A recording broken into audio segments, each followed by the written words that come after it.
Bismillahirrahmanirrahim. Assalamualaikum warahmatullahi wabarakatuh. Selamat pagi anak-anak. Bagaimana kabarnya? Alhamdulillah, tetap semangat. Allahu Akbar. Alhamdulillahirabbil alamin. Hari ini kita dapat berjumpa kembali untuk belajar bersama. Hari ini kita akan belajar tematik bahasa Indonesia. Kita sudah masuk ke tema 7, subtema 1, yaitu dengan teks non-fiksi. Nah, teman-teman, sebelum kita mulai belajar, mari kita berdoa terlebih dahulu ya. Bismillahirrahmanirrahim. Raditu billahi rabba wa bil islami dina wa bi muhammadin nabiyya wa rasula. Rabbi zidni ilma warzuqni fahma. Amin. Nah, alhamdulillah diharapkan untuk pembelajaran ini nanti anak-anak dapat mengetahui atau dapat memahami mengenai mencari kata-kata sulit non-fiksi. Kemudian nanti anak-anak dapat menemukan informasi yang ada dalam teks. Dengan caranya seperti apa sih untuk menemukan informasinya, nanti akan Bu Frida jelaskan. Kemudian caranya menyampaikan informasi itu seperti apa, nanti juga akan Bu Frida jelaskan. Gitu. Kita mulai ya. Nah, yang pertama, di sini kita akan belajar mengenai menjelaskan arti kata sulit dalam teks non-fiksi. Nah, teks non-fiksi itu apa sih?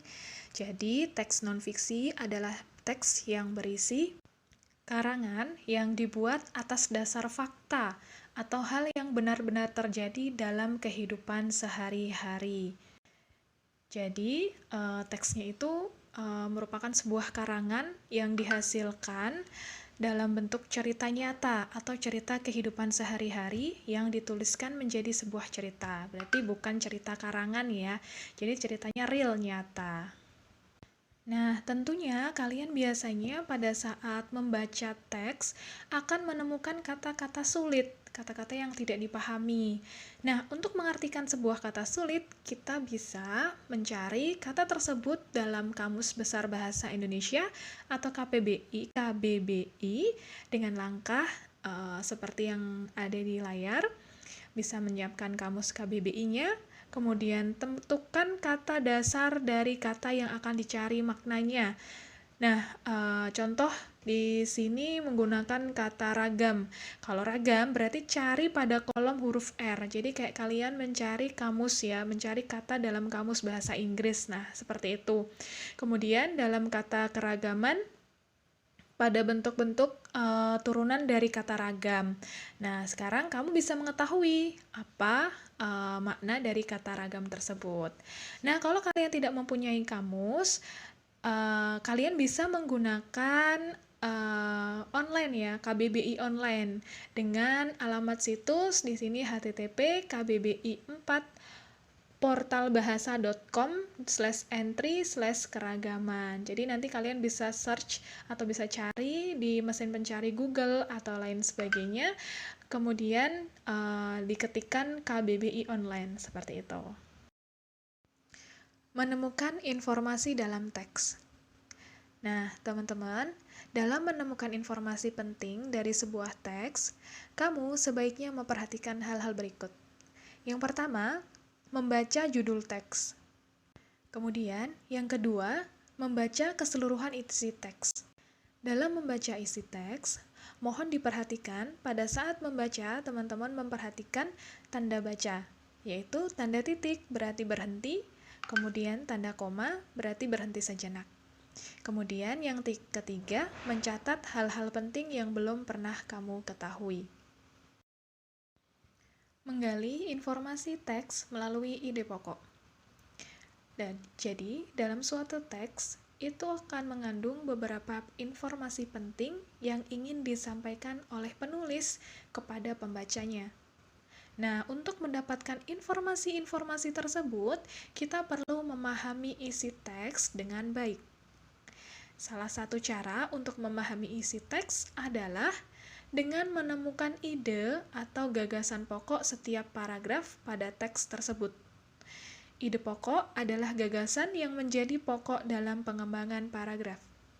Nah, teman-teman tentu masih ingat ya, pada semester kemarin kita sudah belajar mengenai gagasan pokok. Ada di gagasan pokok yang berada di awal, gagasan pokok yang berada di akhir, ataupun yang berada di awal dan juga di akhir. Nah, teman-teman, di sini pengaplikasiannya untuk diulang kembali bagaimana cara menentukan atau menemukan ide pokok dalam teks tersebut untuk menggali informasi yang disampaikan penulis kepada pembaca. Menyajikan informasi teks dalam bentuk peta pemikiran. Nah, teman-teman, pada semester kemarin, semester 1, kita juga sudah belajar mengenai peta pemikiran. Jadi, peta pemikiran merupakan cara mencatat yang disajikan dalam bentuk bagan. Menyajikan informasi suatu teks menggunakan peta pemikiran akan memudahkan teman-teman dalam menyusun informasi penting dalam suatu teks. Nah, kamu juga dapat menyajikan informasi teks dalam bentuk peta pemikiran. Lihat contoh di samping ya. Di sini, teman-teman dapat membuka buku pena 4C di halaman 95. Di situ terdapat teks dengan judul Kebudayaan Suku Minang di Indonesia. Nah, teks tersebut dapat kita baca, dapat kita temukan informasinya dengan cara membuat bagan. Tentu yang pertama kita lakukan adalah dengan membaca judulnya terlebih dahulu, kemudian teman-teman membaca isi teks tersebut dengan nantinya mencatat hal-hal penting dan juga dapat menentukan gagasan pokoknya di setiap paragraf. Jika sudah ditemukan gagasan pokoknya di setiap paragraf, kemudian teman-teman dapat tuangkan dalam bentuk peta pemikiran seperti yang Bu Frida contohkan di layar ya. Nah, di sini contohnya kebudayaan di suku Minang di Indonesia. Terdapat poin-poin informasi dalam teks tersebut. Yang pertama, suku Minang merupakan suku yang berasal dari Sumatera Barat. Kemudian, asal-usul nama Minangkabau yaitu Minang dan Kabau. Lalu, profesi dan keahlian suku Minangkabau di Indonesia. Nah, itu menjelaskan itu. Kemudian, persebaran suku Minangkabau di Indonesia dan di luar negeri. Nah, jadi dalam teks dengan judul Kebudayaan Suku Minang di Indonesia, itu memuat informasi-informasi tentang yang Bu Frida informasikan tadi. Jadi ada 4 inti di dalam teks tersebut. Menyampaikan informasi dari teks non-fiksi. Nah, banyak teks non-fiksi yang dapat teman-teman baca, seperti contohnya tentang keragaman budaya yang ada di Indonesia. Nah, untuk menggali informasi dari suatu teks, ada beberapa hal yang perlu teman-teman lakukan. Contohnya seperti berikut. Yang pertama, bacalah teks dengan seksama. Jadi mohon dikondisikan pada saat membaca teks, teman-teman itu fokus ya pada saat membaca, kemudian menentukan topik dari teks non-fiksi tersebut. Kemudian, catat setiap informasi penting yang disampaikan. Kemudian yang keempat, rangkailah ide atau gagasan pokok yang sudah kamu temukan ke dalam suatu paragraf. Jadi intinya kalau sudah menemukan informasi pentingnya, kalian catat dalam suatu paragraf. Jika dirasa masih kurang tepat atau masih merasa ada yang belum tepat seperti itu, teman-teman bisa mengulang kembali prosesnya dengan fokus untuk membaca teksnya, kemudian informasi-informasi pentingnya itu bisa dilihat dari gagasan pokok di setiap paragraf, kemudian dicatat ke dalam sebuah paragraf.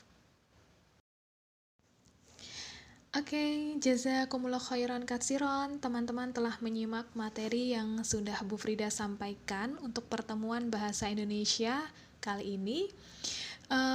Kurang lebihnya Bu Frida mohon maaf jika ada kesalahan ataupun kekurangan, dan semoga teman-teman mengerti ya apa yang Bu Frida informasikan atau Bu Frida jelaskan. Seperti itu. Terima kasih telah menyimak materinya. Wassalamualaikum warahmatullahi wabarakatuh.